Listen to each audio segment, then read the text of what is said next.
When you talk about freedom, don't point to that beloved parchment, the Constitution, as a symbol of your enduring freedom.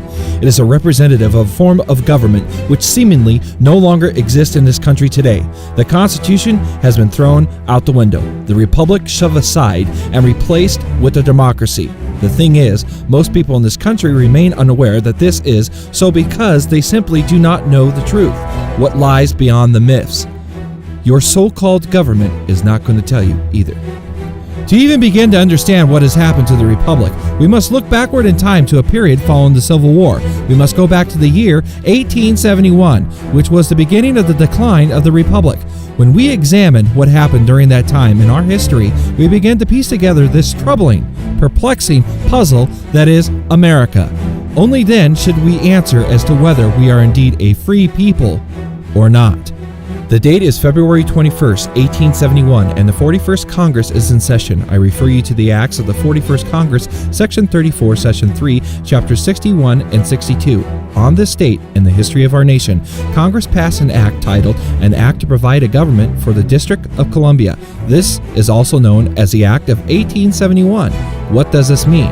Well, it means that Congress, under no constitutional authority to do so, created a separate form of government for the District of Columbia, which is a 10 square mile parcel of land. The Act of 1871 was passed at a vulnerable time in America. Our nation was essentially bankrupt, weakened, and financially depleted in the aftermath of the Civil War.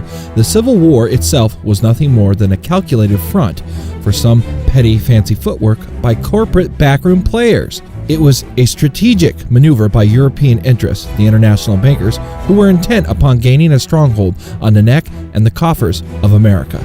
The Congress realized our country was in dire financial straits, so they cut a deal with the international bankers. In those days, the Rothschilds of London were dipping their fingers into everyone's pie, thereby incurring a debt to said bankers. If you think about banks, we know they do not just lend us money out of the goodness of their hearts. A bank will not do anything for you unless it is entirely in their best interest to do so. There has to be some sort of collateral or some string attached which puts you and me into a subservient position. This was true back in 1871. The conniving international bankers were not about to lend our floundering nation any money without some serious stipulations. So, they devised a brilliant way of getting their foot in the door of the United States, a prize they had coveted for some time, but had been unable to grasp thanks to our founding fathers who despised them and held them in check. And thus, the Act of 1871 was passed. In essence, this act formed the corporation known as the United States. Note the capitalization because it is important. This corporation, owned by foreign interests, moved right in and shoved the original organic version of the Constitution into a dusty corner.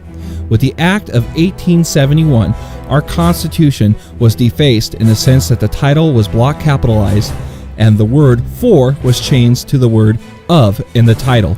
The original Constitution drafted by the Founding Fathers was written in this manner: the Constitution for the United States of America.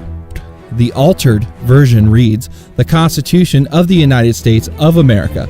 It is the corporate constitution. It is not the same document you might think it is. The corporate constitution operates in an economic capacity and has been used to fool the people into thinking it is the same parchment that governs the republic. It absolutely is not. Capitalization, an insignificant change, not when one is referring to the context of a legal document. It isn't. Such minor alterations have had major impacts on each subsequent generation born in this country. What the Congress did with the passage of the Act of 1871 was create an entirely new document, a constitution for the government of the District of Columbia. The kind of government they created was a corporation. The new, altered constitution serves as a constitution of the corporation and not that of America. Think about that for a moment. Incidentally, this corporate constitution does not benefit the republic. It serves only to benefit the corporation. It does nothing good for you or me, and it operates outside of the original constitution. Instead of absolute rights guaranteed under the organic constitution, we now have relative rights or privileges. One example of this is the sovereign's right to travel, which has been transformed under corporate government policy into a privilege, which we must be licensed to engage in. This operates outside of the original Constitution. So, Congress committed treason against the people, who were considered sovereign under the Declaration of Independence and the organic Constitution. When we consider the word sovereign, we must think about what that word means. So, what does sovereign mean to you? According to Webster's dictionary, sovereign is defined as chief or highest supreme, supreme in power, superior in all to all others, independent of and unlimited by any other, possessing or entitled to original and independent authority or jurisdiction. In other words, our government was created by and for sovereigns, the free citizens who were deemed the highest authority. Only the people can be sovereign. Remember that. Government cannot be sovereign.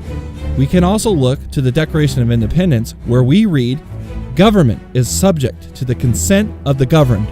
That's supposed to be us, the sovereigns. Do you feel like a sovereign nowadays? You see, you are presumed to know the law. This is ironic because as a people, we are taught basically nothing about the law in school. We are made to memorize obscure factoids and paragraphs here and there, such as the preamble, and they gloss over the Bill of Rights. But we are not told about the law, nor do our corporate government schools delve us into the Constitution in any great depth. After all, they were put into place to indoctrinate and dumb down the masses, not to teach us anything. We were not told that we were sold out to the foreign interest and made beneficiaries of the debt incurred by Congress to the international bankers. For generations, American citizens have had the bulk of their earnings confiscated to pay on a massive debt that they as a people did not incur. There are many, many things the people have not been told. How do you feel about being made a beneficiary of someone else's massive debt without your knowledge or consent? Are we going to keep going along with this? When you hear some individuals say the Constitution is null and void, think about how our government has transformed over time from a municipal or service-oriented entity to a corporate or profit-oriented entity. We are living under the myth that this is lawful, but it is not. We are being ruled by a de facto or unlawful form of government, the corporate body of the deathmongers, the controllers. With the passage of the Act of 1871, a series of subtle and overt deceptions were set in motion, all in conjunction and conclusion with the Congress, who knowingly and deliberately sold the people down the river. Did they tell you this in government school? I doubt it. They were too busy drumming the fictional version of history into your brain and mind. By failing to disclose what they did to the American people, the people became ignorant of what is happening. The United States government is basically a corporate instrument of the international bankers. This means you are owned by the corporation from birth to death. The corporate United States also holds ownership of all your assets, your property, and yes, even your children. Does this sound untrue? Think long and hard about all those bills you pay, all those various taxes and fines and licenses you must pay for. Yes, they got you by the pockets. Actually, they had you by the ass for as long as you've been alive. In your heart, you know it's true. Don't believe any of this? Read up on the 14th Amendment. Check out how free you really are. With the Act of 1871 and subsequent legislation, such as the purportedly ratified 14th Amendment, our once great nation of sovereigns has been subverted from a republic to a democracy. As in the case under Roman civil law, our ignorance of the facts has led to our silence. Our silence has been construed as our consent to become beneficiaries of debt we did not incur. The sovereign people have been deceived for hundreds of years into thinking they remain free and independent, when in actuality, we continue to be slaves and servants to the corporation. Treason was committed against the people in 1871 by the Congress. This could have been corrected through the decades by some honest men, assuming there were some. But it was not, mainly due to the lust for money and power. Nothing new there. Are we to forgive and justify this crime against the people? You have lost more freedom than you may realize due to corporate infiltration of the so-called government. We will lose more unless we turn away from a democracy that is the direct road to disaster and restore our constitutional republic.